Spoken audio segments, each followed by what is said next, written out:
I'm on a journey across Northern Ireland, a majestic and beautiful land at the edge of Western Europe. A place that's so near, right on our doorstep, and yet I've never explored it fully. My journey will take me right across Northern Ireland. I'll be visiting the famous walled city of Derry, Northern Ireland's oldest distillery, Bushmills, walking along the 60-million-year-old Giant's Causeway and hiking into the spectacular Mountains of Mourne. I'll be discovering the history of the famous ship Titanic in Belfast and enjoying some great food as I continue my journey across Northern Ireland.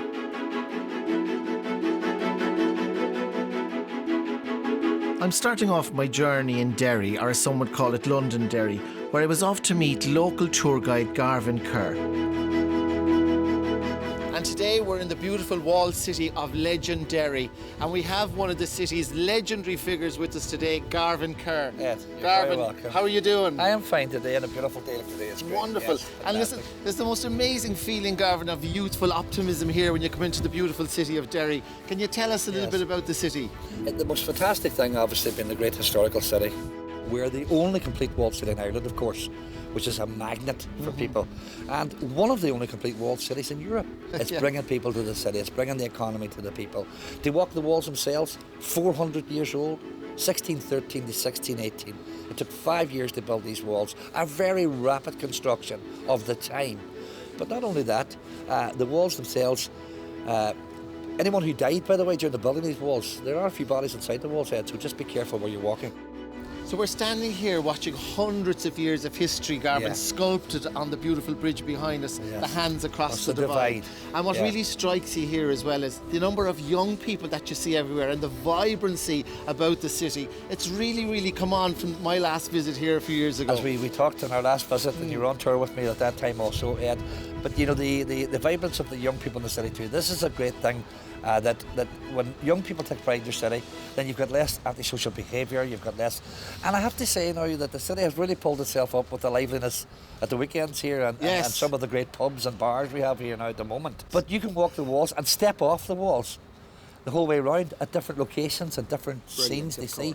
But also what we must stress, that the walls of the city are totally palatable. Just last year I had a lovely group from Wicklow of elderly people, and it was their first time in Derry. And you know, they say, oh, I'm so ashamed, I'm Irish, I haven't been here. And not only that, I didn't hold this against people. This was not the place to be 40 years ago. But now it is. Now we're here to tell our story. And we need our visitors to come so we can tell our story. And let me tell you, every single visitor that comes to this city don't really appreciate how much that we appreciate them coming here. We headed off to meet Miss Universe Ireland, Joanna Cooper, who's a daughter of the famous city of Derry.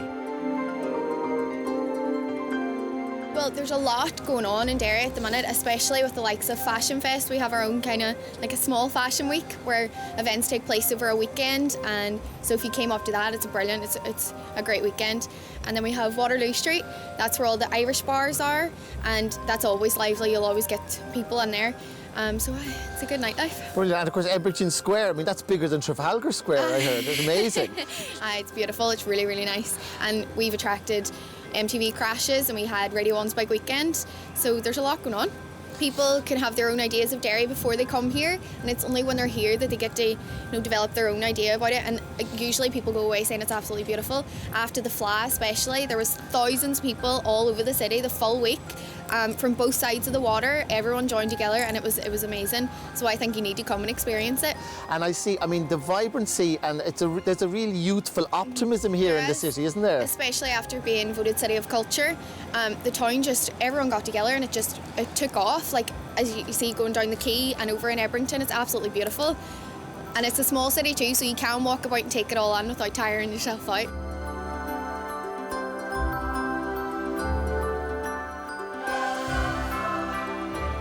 I decided to take the train from Derry to Coleraine. Michael Palin once described this as one of the most beautiful rail journeys in the world.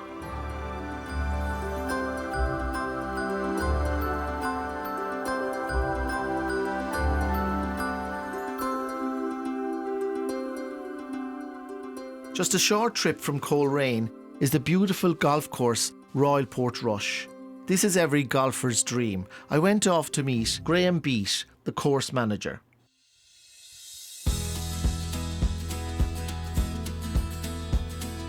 Can you tell us a little bit about the club and the history?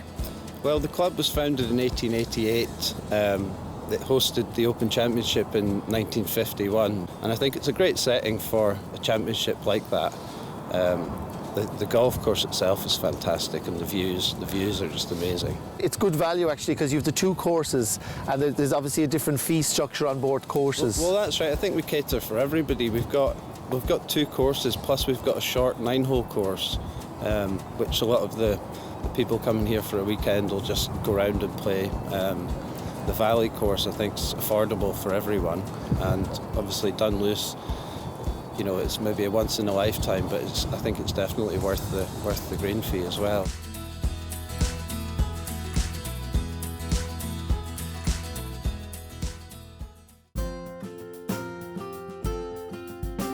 I headed off to the lovely town of Bushmills, just a few miles away from Royal Portrush, where I went to meet the famous master distiller Colm Egan. Colm, it's lovely to meet you. Well, welcome to the distillery. It's great for coming in. Thank absolutely you so much. Fantastic. Very excited. Now, anything you see in here is just between you and me, because this is where we hold all the secrets of Bushmills, okay? Well, I'm sworn to secrecy. And I'm here with the master distiller, Colm Egan. Colm, you're very welcome. How are you doing? Well, thanks for coming along. Yeah, it's great. We have amazingly been making whisky in this area since over 400 years, since 1608. We got our first license still on April 20th. So what you see in front of you here today hasn't just happened the last day or two. All of the secrets, I suppose, have been handed down from master distiller to master distiller. So I suppose I'm very proud to be in possession of how to make this great smooth whisky at the moment. They say, Colm, that God made whisky to keep the Irish from ruling the world. Is that true? Well, I think when you get the smoothness of Bushmills, I think it offers something different. The great thing about whisky is we really only have two ingredients. So we have water and we have barley. And one of the reasons that Bushmills Distillery has been sited here for all these years is we've a wonderful spring, wonderful water source that rises just the other side of this building. And I suppose one of our big secrets is that we distill it 3 times. And when you distill something 3 times, you get this wonderful smoothness with a lovely fruity, aromatic character to it all. One of the best parts of my day is to go into the bar at the end of the tour. So we welcome over 100,000 visitors every year. But to go in at the end of the tour and see these people, and some of them have never tried whisky before, to have a little nose, have a little taste, and it actually brings joy and happiness to see how great the whisky is. And it's not just here at the distillery. The distillery is really at the heart of the local community. The local community is the village of Bushmills. Right, so there are tall ships, there are long ships, there are ships that sail the sea, but the best ships are friendships, and may they always be. So. Oh, wonderful. All right. Just a short journey along the coast is the famous Giant's Causeway, over 60 million years old. I went to meet Neville McConaughey, the visitor centre guide, to tell me all about this amazing place. Neville, it's great to meet you today. Nice to meet you as well. Wonderful to be here. Can you tell us, Neville, all about this wonderful UNESCO World Heritage Site? The geologists tell us it was formed about 60 to 65 million years ago. They tell us that the Giant's Causeway itself was a river valley, and that the lava poured into the valley until it was 100 metres deep and 1200 degrees Celsius.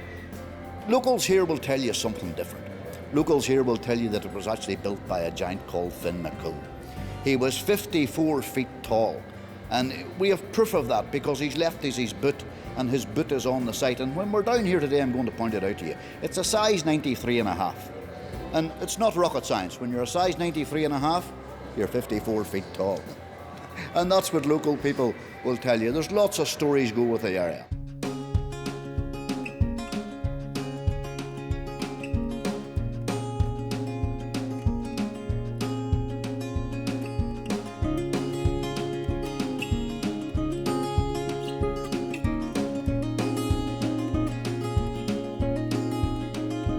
Susanna Drury was a Dublin lady, and several things brought her to the Causeway. Letters from different people, the Bishop of Derry and other things, and then the Bishop of Derry and a Cambridge scholar, they actually produced a journal. That journal went to Trinity College in Dublin, and 100 years after it arrived there, Susanna Drury read that journal in 1739, and it just intrigued her to come to the North Antrim coast, and she came to the Giant's Causeway. Now, when she came here, she spent several weeks, and over them several weeks she done several paintings, and the paintings were took back to Dublin. This was by this time 1740, and they eventually reached a competition, and she won the competition. When she won the competition, the paintings were then sent to London to a French engraver, and they were copied and put into postcard size, and it's something that we don't see much of nowadays, but they were circulated throughout Europe. And people were coming here, and I believe that them paintings that Susanna Drury done were a big part of that. The paintings went to America. Eventually they were sold and went to America. But lately they were bestowed back to the National Trust, because the National Trust are the custodians of this site. And they were bestowed back to us, and we now have them in Spring Hill House. And if you do get the chance, go and look at that. It's absolutely amazing. On the way south, we visited Ballymoney and the famous Dark Hedges, made famous by the TV series Game of Thrones.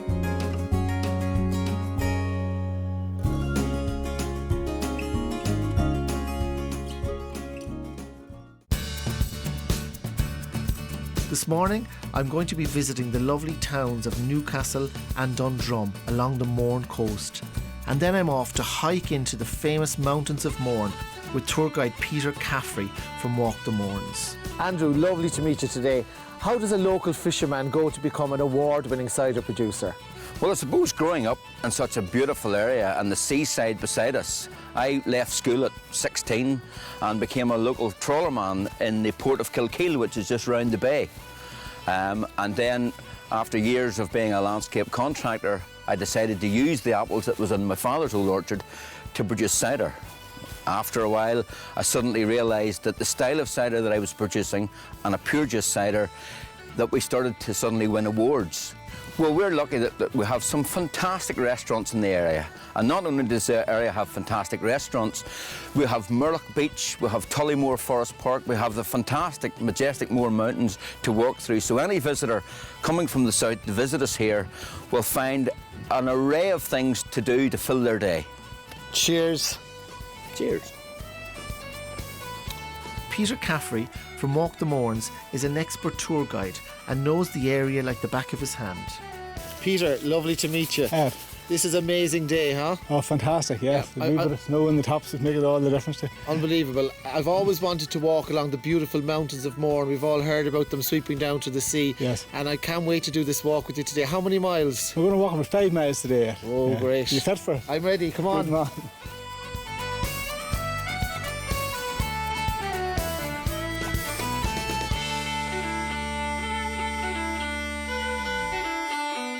As you can see, the beautiful Mourne that's in front of us here, that's Slieve Donard in the distance, just picking up above a wee bit of snow on top of it. That's the highest mountain in Ulster and the highest mountain in the Mournes. Fantastic walk. You can see the Mourne Wall too, sweeping away over Slieve Commodore to its left. Fantastic. This is the Mourne Wall stretch for 22 miles right round. That was built between 1904 and 1922. Wow, and what was the reason for that now? It was to enclose the water catchment area of the Silent Valley Reservoir, and Belfast Water Companies mark their land, their territory out. Wow, kind of like Hadrian's Wall, is it? A wee bit like Hadrian's Wall, I suppose, yeah. Peter has been taking tourists into the mountains of Mourne for many years and is an expert local guide. And Peter, do you cater for all age groups on your walks? Yes, we cater for everyone. We've had people on our walks from the age of 7 to 70, believe it or not, and over 70. And a couple of people in their 70s were local people and had never actually been into the heart of the Mournes and were amazed by what's on their doorstep, you know. People travel all over the world, and then when you get them up here, they're just totally amazed by the scenery and the history, and it's just a place you can come and relax and enjoy the whole atmosphere of the place, you know. It's fantastic. So I've had the most terrific day today. Left Belfast this morning, did gorgeous walks on the mountains of Mourne, had a beautiful seafood lunch in Mourne Seafood Restaurant, and now I'm arriving here in the majestic Slieve Donard Hotel, where I'm going to spend a night and pamper myself in the gorgeous spa. Before I checked into the lovely Slieve Donard Hotel, I met Kieran Murta, the Deputy General Manager.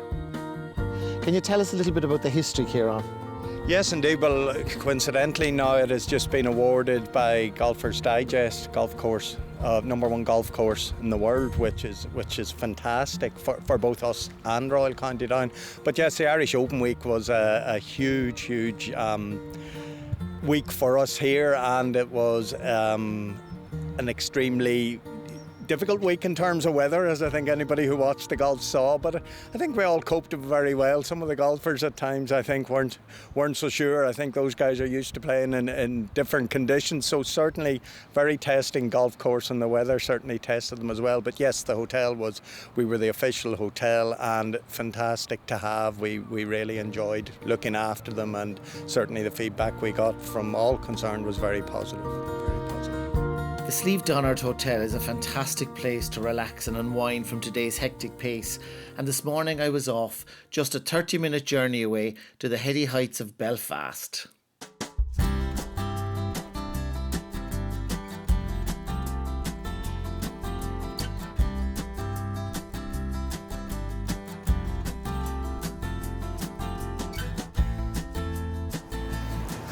So, I've just had a fantastic tour of Belfast's Crumlin Road Jail.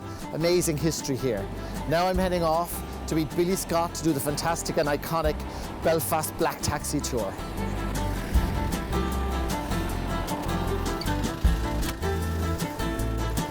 Hey Billy, how are you? Lovely to see you again. They let you out. They did indeed, yeah. It wasn't for good behaviour.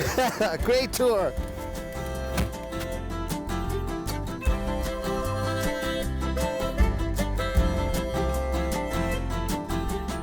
These are the peace walls. But what we're attempting to do here, instead of building walls in these areas, is build shopping centres and industrial units like in the left-hand side, because the employment laws dictate anybody employing 11 or more employees, your workforce has to be representative of the community. So if you build a shopping centre industrial unit like in the left there, your workforce has to be 50% Protestant, 50% Catholic. It's called positive discrimination. So that way you can get people to work together, to shop together and socialise together. Then you can start breaking down the mental barriers and then putting down the physical barriers between both sides of the community. This is the piece where this is where the interface between the Protestant Shankill and the Catholic Falls Road. This is where the violence erupted. The area was demolished in the 70s, and they put these walls up to separate the two sides of the community. Now what we encourage you to do here, Ed, is leave a message in the wall. Okay. Very good. Now, we know you're a journalist, so we're expecting big things off you, okay? Something deep and meaningful. Tourists flock to see the famous peace walls here in Belfast. They give you a real sense of the separation that once existed in the city. Don't forget to bring along a marker to sign your name.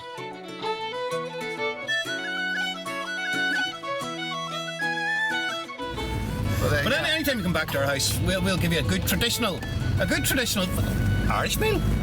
Tripe and onions. Oh yeah, well, very famous in Cork, tripe and onions. Are you a fan of tripe? From the English market. I think the Queen had it when she visited a few years ago. Well, a pint of Guinness. Aye. Belfast, of course, is famous for many things, but the ship Titanic must be top of the list. I'm now going in to meet Ellen Fitzsimons, who's the visitor centre crew for Titanic Belfast, and I'm going to have a tour to learn all about the history of this famous ship. Incredibly, the Titanic Centre here took 3 years to build, the same amount of time that it took to build Titanic. And Titanic Belfast has had 2.7 million visitors across its doors since it opened.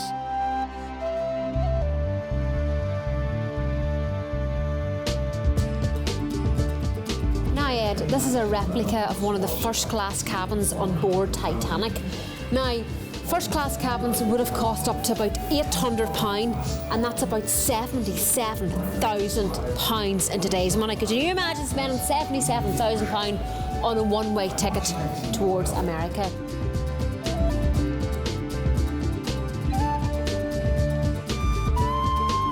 Titanic was built here in Belfast. She was sold on to White Star Line, and they were based in Liverpool. Now, from Belfast, she made her way over to Southampton, to Cherbourg in France, and over to Cove in the south of Ireland. And we'll follow that line on round. It breaks up, and it shows you where Titanic sank. Now, Ed, this is pretty cool. Now, the outside of our building, from the ground right up to the top of those spikes, that is 90 feet.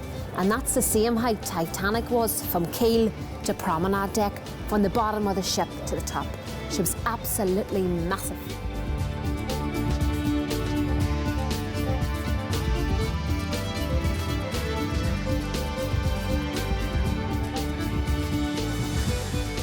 Belfast has become one of Europe's top spots for nightlife and concerts, and I'm heading off this evening to the Cathedral Quarter to explore some of that famous nightlife.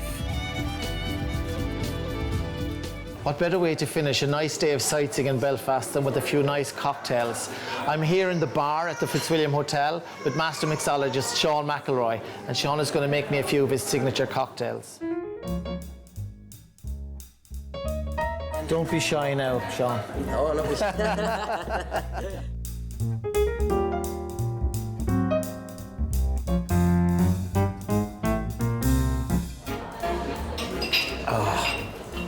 Mother's milk.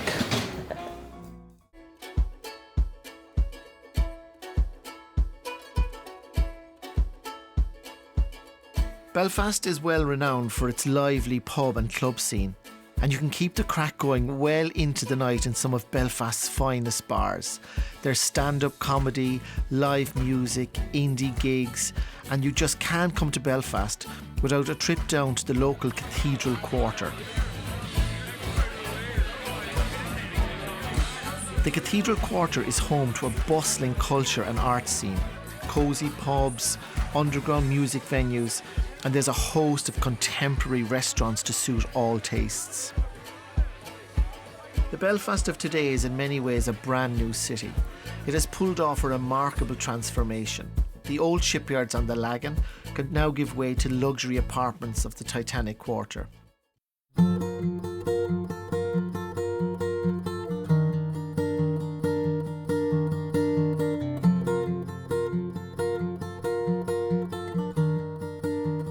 Well, I've just had a wonderful journey around Northern Ireland. I never thought that there were such treasures right on our doorstep. Northern Ireland has really embraced the miracle of peace, and today is one of the most welcoming and friendliest places you'll ever visit. If you've never been north, now's the time to go. Happy travels.